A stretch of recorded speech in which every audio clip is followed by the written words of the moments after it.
Isang mapagpalang araw po mga kaparehas. Tayo po ay biglaang napadaan, nabisita. Nakita po natin itong si Kapitan nag-aayos pa sa barangay niya ng parang mga nasirang wire ng mga poste o CCTV po yata. Atin lang po siyang inistorbo. Kaya kung mapapansin po nyo, nakasando lang po siya.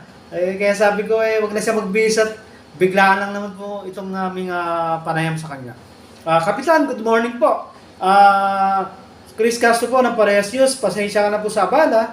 Andito lang po ako para kumustahin po kayo. Kumusta na po ba kayo? Ayos naman po. Kap, meron lang pong tanong ang ating mga kabarangay Opo. na yung po bang mga pinangako po natin sa kanila nung kayo po'y lumahok bilang punong barangay, ano po ba yung pinangako po ninyo sa kanila na natupad naman? Yes, napasarap po na tanong po niya para malaman din po ng mga kabarangay ko po yung po aking pinangako. Noong 2018 po, na po ay pag-upo ko lang dahil pinangako ko, sabi ko, ipasisimiento ko ako yung buong barangay ng poblasyon dahil pag nakikita ko yung mga kabarangay ko, lalo na pagka umuulan at meron silang inaahon ng mga gamit, talagang nakikita ko kung paano silang dumaan sa kaputikan. So, nung pag-upo ko ng 2018, kaya unang-una ko agad na pinagawa sa tulong po ng ating mahal na mayor, si Mayor Ferdi, ay naipasimiento ko na po ang lahat ng daan dito sa barangay ng poblasyon. Halos 95% po, naipasimiento ko na po lahat. Wow, nasemento na po pala lahat yan. Yes po. Bukod po ba sa mga pinangako nyo po at napapakinabangan na po ng ating mga barangay, ano pa po ba yung mga ipinangako po ninyo? Yan po. Ngayon, isa pang pinangako ko sa kanila, sabi ko, magkakako ko ng isang fire truck dito sa aming barangay. So yan, nakakuha na po ako ng fire truck, hindi ko na po yung pong street light dahil gusto ko nga po dito ay maliwanag po ang rito, kaya nagpagawa po ako ngayon ng mga street light. Siyempre, yung pong lalo na po, yung mga CCTV. Bago sa CCTV po, talaga yung iba na nasira, na ano po yung wire. Kaya ngayon po ay magkakaroon po uli ngayon ng panibagong CCTV at karagdagan po ng CCTV dito po sa aming barangay. Para lang po sa ating mga kabarangay, para sa kaalaman po nila, meron na po ba tayong naipundar na mga ay nagagamit dito mga sasakyan? Opo, meron na po tayo. Usually po, ang naipundar na po natin, isang bagong fire truck, meron na po tayong e-bike, meron po tayong mga motor dito sa ating barangay. Kaya po, pinundar ko yung lahat na yan dahil para magamit po ng bawat barangay dito sa amin. Kaya yan po na kung mga pinupundar kagad ang sasakyan at yung fire truck kagaya gamit na gamit. Lalo na ngayon, panahon po ng sunog ngayon. Kaya ang aming fire truck kahit saan tumatakbo. Kaya nagpapasalamat sa amin, yung ibang kabarangay namin. At kumbaga naingit na rin dahil bakit daw kami nakapagpunta ng gano'n. Siyempre, inuuna ko talaga yung kapakanan ng aking barangay. Kaya yun ang mga pinupunta ko kagad. Sa napansin po namin, meron na rin pala kayong mga tricycle patrol, ano? Meron po. Actually, meron pa akong palabas ngayon ng dalawang motor ngayon na bagong dalawang motor sa gagawin kong patrol ngayon. May lalabas pa po na bago. Meron po, bago. Wow, then matatagdagan na po pala lalo, ano? Meron po. Kapitan, kumusta naman po ang ating health po dito sa barangay? Usually dito ang market dito sa atin na masabi sa barangay ko ng poblasyon. Masasabi ko na ayos naman. Kasi una-una, meron akong libreng gamot dito sa aking barangay. At kung meron mga talaga na may mga sakit, nandito po yung aming talagang bagong ambulansya na kung kailangan nila, pinadadala ko sa ospital. At meron naman kami rito na malapit na health center. At doon namin muna, pinatitingnan muna.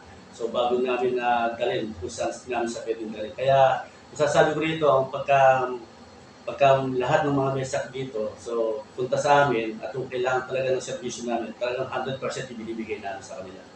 Wow, gagaling naman ni Kap. Kap, kung matutuloy po ba ang ating barangay eleksyon, bago po ba mag-barangay eleksyon, ano po ba yung mga priority projects pa po natin bago mag-barangay eleksyon? Usually, yan po ay gusto ko nga po talaga na matuloy talaga ng barangay election kasi napakarami ko pa po kasing pangarap dito sa aming barangay. Kumusta po yung ating priority projects po ngayon? So yung aking priority project ngayon, una-una, nagpapasalamat ako dahil may bago akong multipurpose. Pero ang isa kong pangarap talaga dito sa aking poblasyon ay masimiento ko yung gilid ng dike. Kasi ang pangarap ko kasi doon sa gilid ng dike na yun, lalagyan ko ng isang magarang tambayan yung mga senior citizen dito sa aking barangay. Kasi nakikita ko ang mga senior citizen dito sa amin talagang kailangan ay tutukan namin, alagaan namin. Dahil kuminsan nakikita ko kung saan na lang sila mga nag-uusap, nagkukwentuhan. So kaya kung may papasimiento ko, yung pong gilid ng dike, gagawa ko po sila ng isang magandang pahingahan. Wow, sa gilid ng maganda. dike. So yun po yung isa kong pangarap na talagang mula nung 2018 ay yun ang pinapangarap ko na mabigyan ko ng magandang pahingahan ang mga senior citizen dito sa aming barangay. Malaki-laki rin pong gastusin doon, ano Kap? Malaki po Kaya yun. kailangan paghandaan po yun, ano? Opo. Eh, Kap, kung nanonood po ba ang ating mga mahal na kabarangay, mensahe nga po para sa kanila. Opo.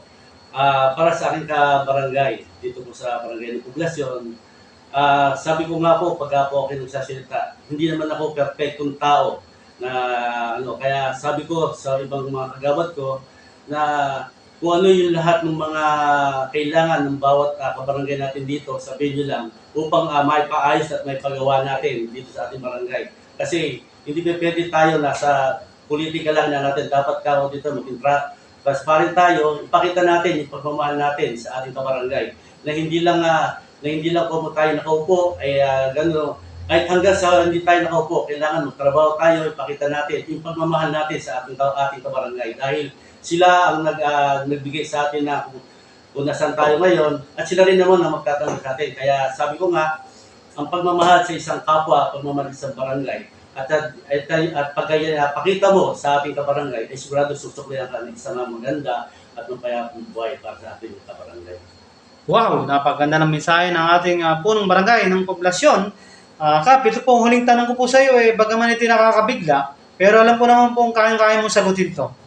Kung matutuloy po ba ang barangay election this coming November 2, kayo po ba handang muling lumabang punong barangay o babalik na lang po sa normal na pamumuhay? Sabi ko nga po, mas gusto ko po ay matuloy na po ang labanan po ng barangay. Dahil sabi nga po, meron pa ako isang terms na isang termino. Dahil sabi ko, itong last term ko na to, ito yung mag-level up dito sa barangay na talaga nga ibubuhos po namin at ibubuhos ko lahat para sa kabarangay ko. Yung pong lahat ng na mapapakinabangan ng barangay ko, lahat ng project ay ibubuhos ko na po. Ito po sa last term ko na to. Dahil sabi ko nga po, ang pagmamahal sa isang kabarangay ay hindi po kumuga po, kailangan maipakita po natin yung pagmamahal na ibinigay sa atin ng ating kabarangay. Kaya po, sa laban ko po ito, titiyakin ko po, mag-level up po tayo at ibubuhos po natin talaga lahat ang maganda po para dito sa ating kabarangay natin. Wow, yan po mga kaparehas, ang ating pong nakapanayam na tunay na gumawa, gumagawa, at sigurado gagawa pa to ng maraming kabutihan dito po sa Barangay Poblasyon, City of Baliwag, Bulacan. Ang ating pong nakapanayam, ang tunay na may puso't may malasakit sa kanyang mga kabarangay na si ginagalang punong barangay Hepe Christopher C. Albaran. Ang tinaguriang oxygen ng Barangay Poblasyon. Mabuhay ka, Kapitan, hanggat gusto mo. Salamat po.